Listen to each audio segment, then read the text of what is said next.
Good day! Today's vlog is unboxing. Mag-unbox tayo ng biker case stand.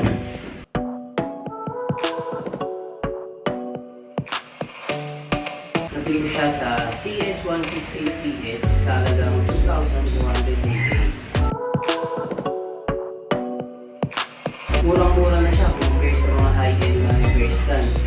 Kagaya ng mga park tools. By the way, ako nga pala si Soma. Kung hindi ka pa subscriber ko, mag-subscribe ka na at click mo na yung notification bell para updated ka sa mga bagong videos natin. Tara, samahan niyo ako. Unbox na natin ito.